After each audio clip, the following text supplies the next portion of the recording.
अरे आभा बेटी। नमस्ते मामा, कैसे हैं? बहुत अच्छे। ठाकुर साहब, आभा आइए। आभा, कैसे हैं आप पिताजी? अच्छा हूँ, तुम कैसी हो?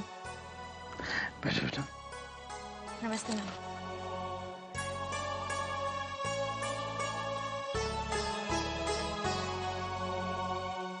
सानिया कैसी है? पिताजी, सानिया अब तक सदमे से बाहर नहीं निकल पाई है। उसे तो अब तक यकीन ही नहीं हो रहा कि उसके पापा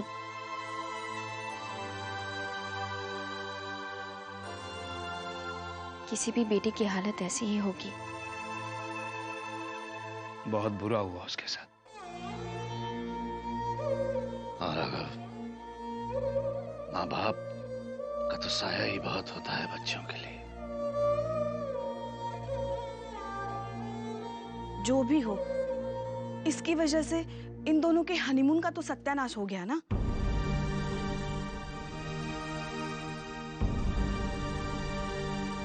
तुम अपनी बकवास बंद करो। जाओ, जाके चाय नाश्ता लेके आओ। नहीं मामी, रहने दीजिए।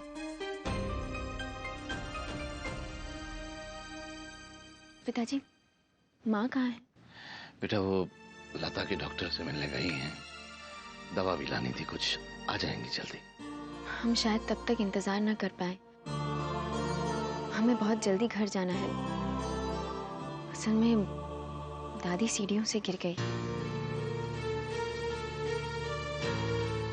ठीक तो है ना वो? हाँ, चोट आई है पर चिंता करने जैसी बात नहीं है। आभा बेटा, वकील साहब ने अपनी लता के लिए जो कुछ किया है, उनका कैसे धन्यवाद करें समझ में नहीं आता।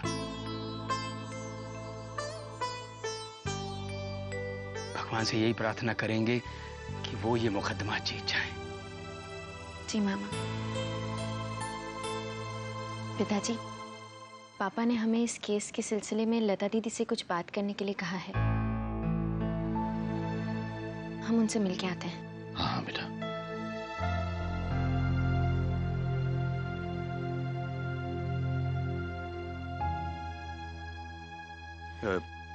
ठाकुर साहब, एक बात पूछूं? अगर वकील साहब ने ये केस जीतकर अपनी लता को बचा लिया, तो क्या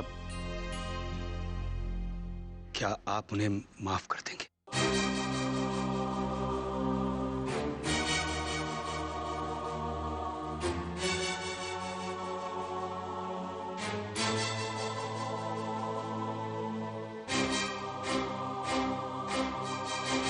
राघव, जगमोहन ने अगर ऐसा कर दिया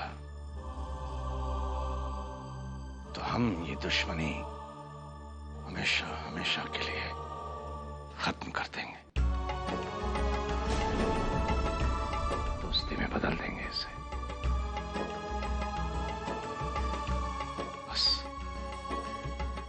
बस ईश्वर करे ऐसा हो जाए राघव।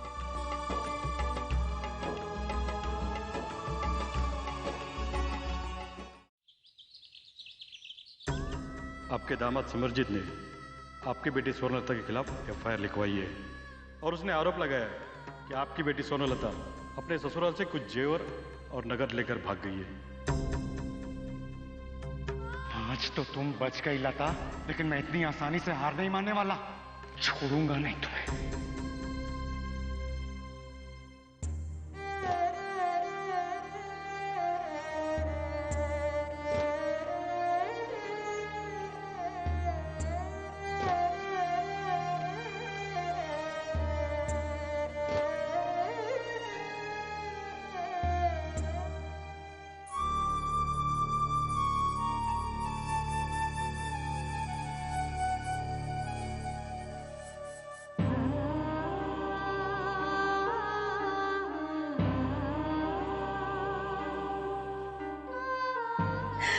मेरे साथ ही ये सब क्यों हो रहा है आभा? मेरा सब कुछ बिखर गया, सब कुछ बिखर गया।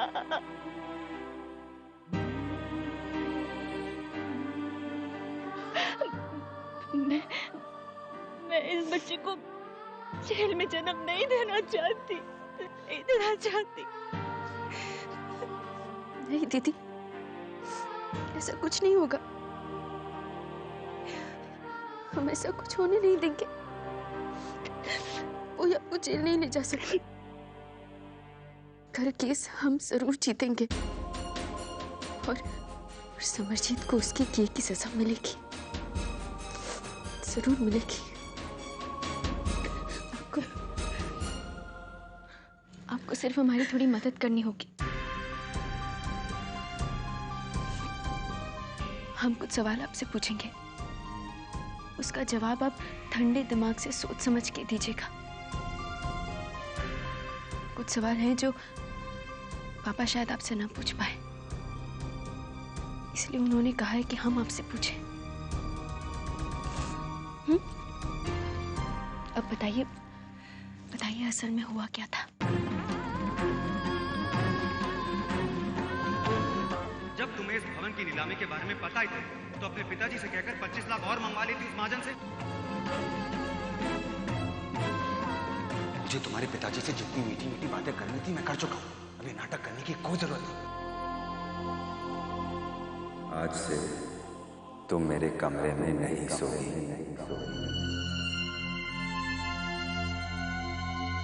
सब ठीक हो जाएगा दीदी, सब ठीक हो जाएगा।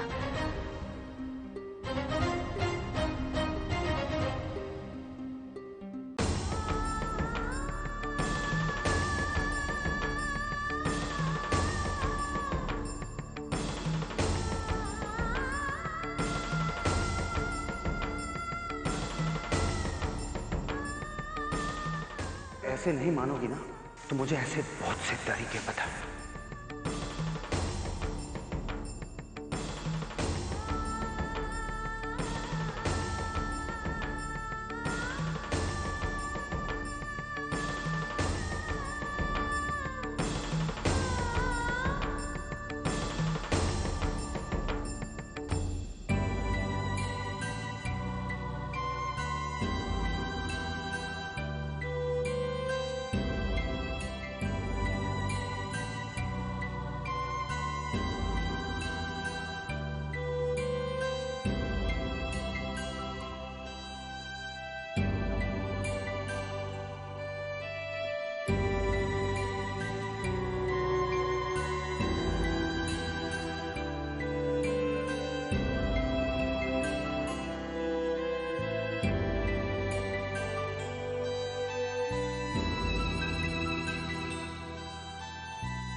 Come on, Sania, come on. Answer the damn phone. Phone उठाओ Sania, phone उठाओ. Come on. Damn it.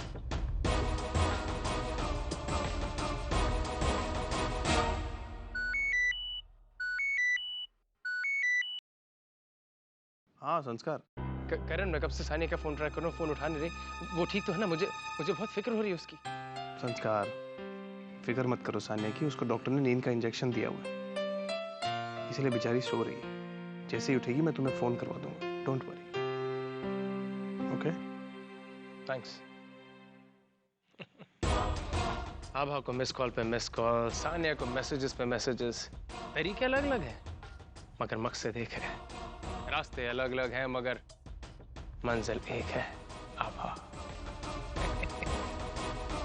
ये सानिया भी ना अपने बाप की मौत के शोक से बाहर निकले तो मैं अगला कदम उठाऊं। वक्त नहीं है मेरे पास और तुम बैठी शोक मना रही हो। एक एक दिन, एक एक पल बहुत कीमती है मेरे लिए। 7 दिन है मेरे पास आभा, सिर्फ 7 दिन। और इन 7 दिनों में तुम मिसेस आभा संस्कार सिंह होगी। प्रॉमिस। प्रॉमिस आभा। उस डॉक्टर की रिपोर्ट से जिसने दीदी का इलाज किया था जब समरजीत ने उन पर हाथ उठाया था, और ये दीदी की शादी की तस्वीर। इसमें दीदी ने जो गहने पहने हैं वो वही हैं जो पिताजी ने उन्हें दिए थे,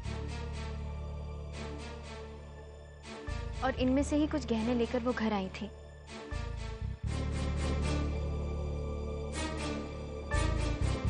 ये तो औरत का स्त्रीधन होता है ना पापा।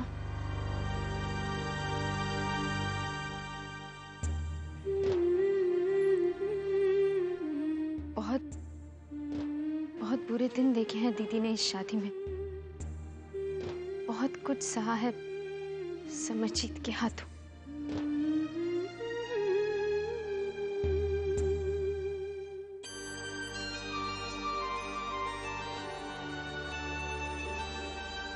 मैं समझ सकता हूं बेटे, कैसा लगता है जब अपने इतने दुख सह लेते हैं। और मैं ये भी जानता हूं कि लता की बातें सुनकर तुम्हें कितनी तकलीफ पहुंची होगी। मैंने तुम्हें वहां इसलिए भेजा क्योंकि जो सवाल तुम लता से कर सकती हो वो मैं अदालत में लता से सवाल नहीं कर सकता। कुछ ऐसी बातें होती, अच्छी घर की लड़कियां ये सवाल बर्दाश्त नहीं कर पाएंगी। ये तो बहुत अच्छा हुआ कि तुम समरजीत के खिलाफ फोटोग्राफ और रिपोर्ट ले आए। अब समरजीत को कोई नहीं बचा सकता, उसे अपनी किए की सजा जरूर मिलेगी।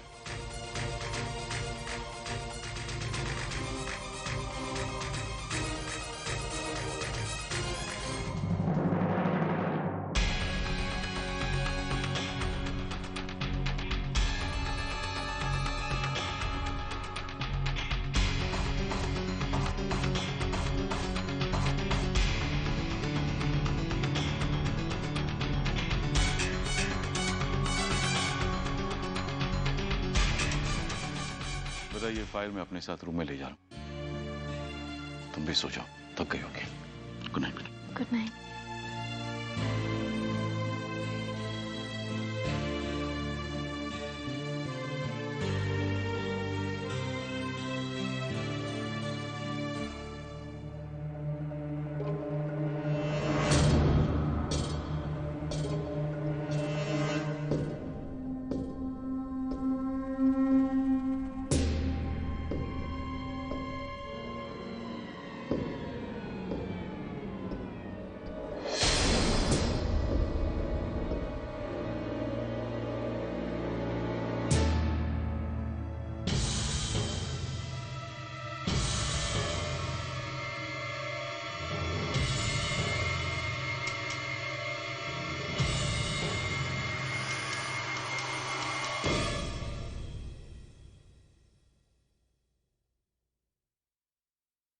आभा, कैसी हैं दीदी? क्या कहा उन्होंने?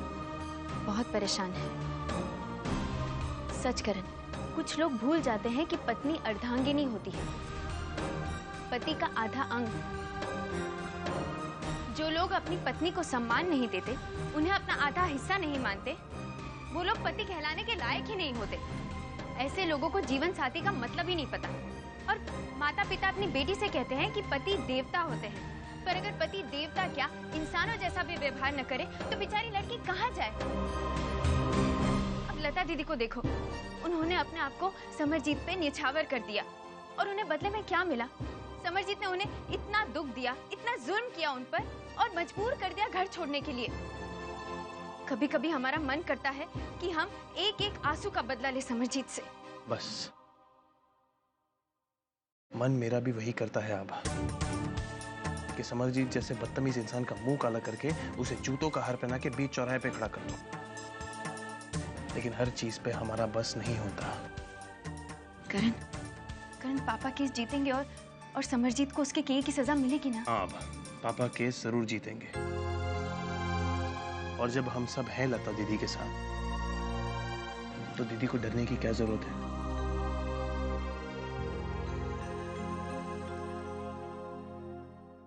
अरे बातों बातों में हम पूछना ही भूल गए, सानिया की तबीयत कैसी है?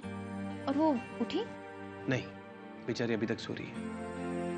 नींद का इंजेक्शन दिया हुआ है ना, बहुत मुश्किल से बीच में उठा के उसको दवाई और खाना खिलाया। ऊपर वाला भी कभी कभी इंसान को कितना अकेला कर देता है। भगवान अगर एक सहारा छीनता है तो एक सहारा देता भी है। हाँ? संस्कार का फोन आया था 1-2 बार, बहुत फिक्र कर रहा था सानिया की। उसने कहा कि भाई मैं सानिया को फोन कर रहा हूँ, मैसेज कर रहा हूँ, मुझे रिप्लाई नहीं कर रही, मुझे फिक्र हो रही है सानिया की।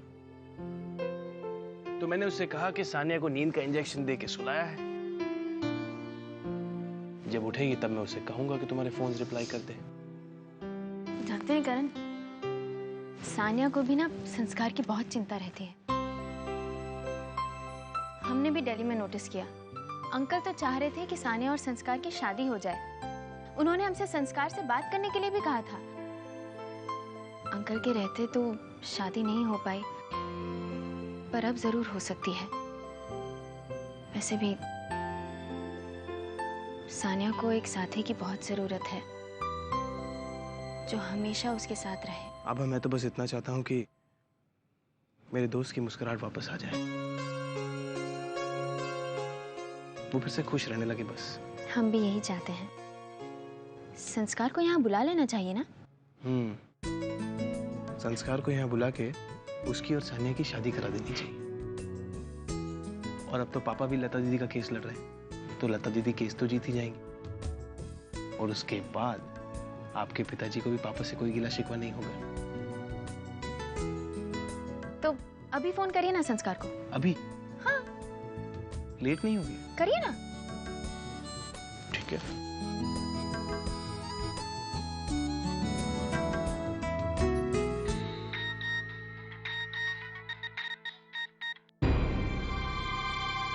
हाँ करण। संस्कार, यार हम लोग सोच रहे थे कि तुम यहाँ आ जाओ रहने। नहीं करण, ऐसा तो नहीं हो सकता। वो क्या है कि यहाँ पे बहुत जिम्मेदारी है मुझ पे, घर की, ऑफिस की, यू नो। संस्कार, वो सब तो चलता रहेगा ना यार, लेकिन इस समय उससे भी बड़ी जिम्मेदारी यहाँ है।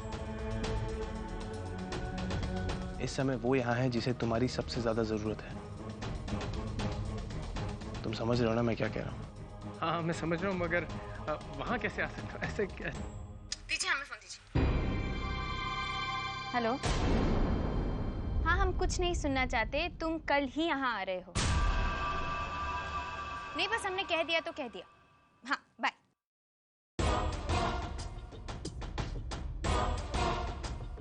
Thank you. Thank you.